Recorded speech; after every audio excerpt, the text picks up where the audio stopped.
Zeus nakama, selamat datang di Lifestyle Anime. One Piece Chapter 1087 sudah dinantikan oleh para opler. Pergerakan dari Ksatria Dewa sudah diwanti-wanti oleh Monkey D. Dragon. Pemerintah dunia sedang melakukan counter inisiasi atas pergerakan frontal yang sedang dilakukan oleh pasukan revolusi. Sebelumnya, pasukan revolusi yang dipimpin oleh Sabo telah menyatakan perang pada kaum naga langit setelah mereka berhasil menghancurkan monumen sakral milik Tenryubito di Mericoa. Selain itu, Sabo juga berhasil menghancurkan gudang penyimpanan makanan milik Tenryubito. Tak hanya itu, Dragon juga memerintahkan para anggotanya yang lain untuk memegal seluruh kapal logistik yang menuju ke Mericoa. Krisis makanan tersebut sangat dirasakan oleh para kaum naga langit, seperti digambarkan pada One Piece Chapter 1086. Sehingga jika pemerintah dunia tak langsung bergerak, maka lama-lama para Tenryubito akan mati kelaparan. Selain itu, pemerintah dunia juga sedang disibukkan dengan revolusi mental yang sedang terjadi di 12 negara. 4 negara sudah berhasil diredam oleh pemerintah dunia. 1 negara, yaitu Kerajaan Lulusia, sudah berhasil dihancurkan. Sehingga masih ada 7 negara yang sedang melakukan revolusi mental. Tak hanya tak mau membayar upeti, mereka juga tak mau mengirimkan hasil sumber daya mereka ke pemerintah dunia. Itulah mengapa pemerintah dunia memutuskan untuk mengirimkan Ksatria Dewa untuk menyelesaikan masalah serius tersebut. Bahkan pada One Piece Chapter 1083, yang menjadi target utama para Ksatria Dewa adalah Sabo. Karena berita pembunuhan Raja Cobra yang dituduhkan pada Sabo lah yang menyulut revolusi mental ke-12 negara tersebut. Selain mengincar Sabo, Ksatria Dewa juga sedang menyelesaikan masalah yang berhubungan dengan percobaan pembunuhan terhadap Saint Carlos.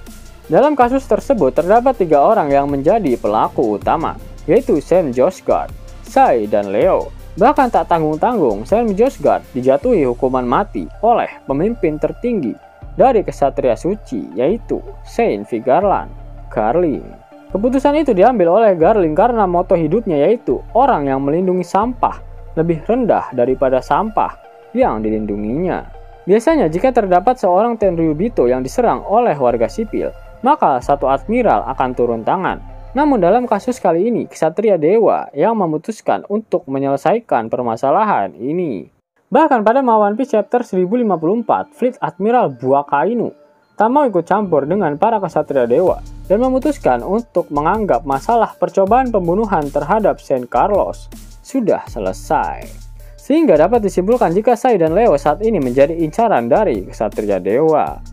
Kronologi kejadian percobaan pembunuhan dari Saint Carlos dijelaskan pada One Piece Chapter 1084. Carlos mencoba menangkap Shirahoshi dan Fukaboshi, mencoba menolong adiknya tersebut, namun dihalangi oleh Saint Josgard.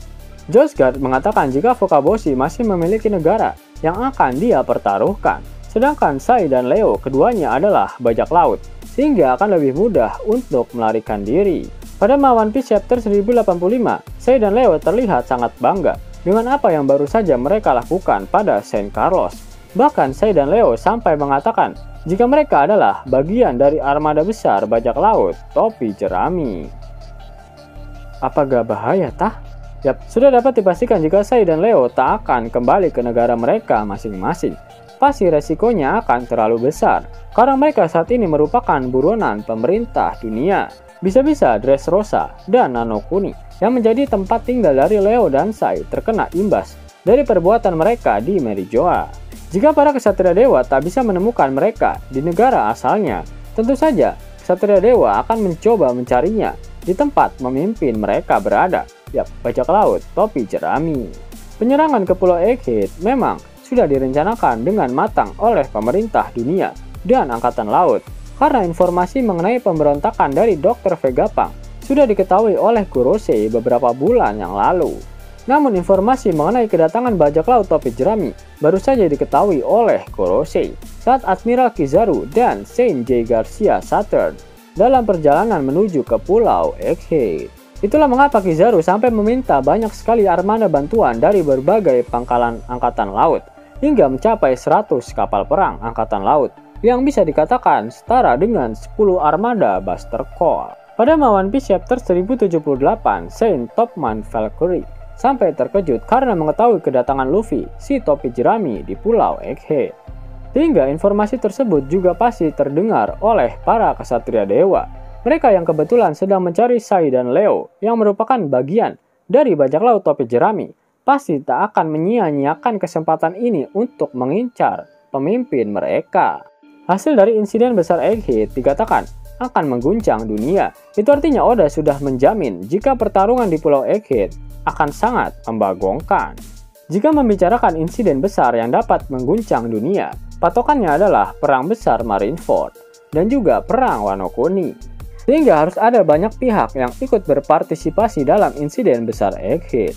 Saat ini sudah ada bajak laut topi jerami, agen CP0, Admiral Angkatan Laut beserta armada besarnya, ditambah dengan salah satu Kurosei, para Seraphim, kru bajak laut Kurohige, dan jika ditambah dengan kedatangan anggota Holy Knight, sudah dapat dipastikan jika bajak laut topi jerami sangat kurang dalam hal jumlah petarungnya. Apakah armada besar topi jerami dan pasukan revolusi akan membantu Luffy di perang besar Egghead kali ini?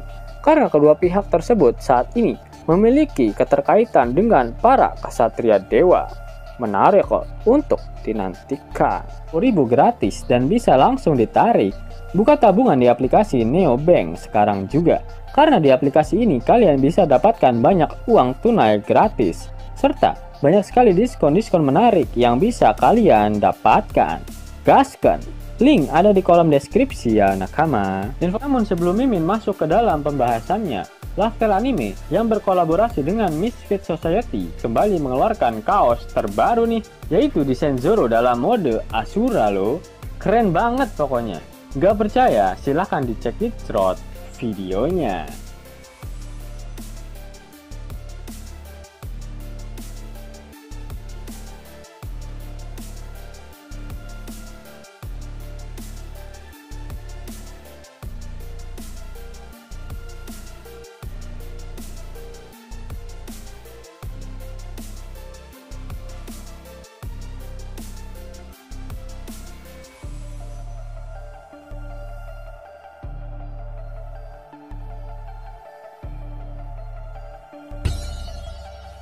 Bagaimana? Keren kan? Bagi kalian nakama Opler, terutama para fan gaynya Babang Marimo, kudu wajib harus punya baju ini. Gaskan! Link pemesanan ada di kolom deskripsi ya. Yos nakama, itulah video teori mengenai kedatangan kesatria dewa ke Pulau Egghead dan mengincar bajak laut topi jerami. Jika kalian menyukai video ini, jangan lupa klik like, share, dan subscribe channel ini ya, agar nakama semua tak ketinggalan info menarik seputar One Piece. Arigato.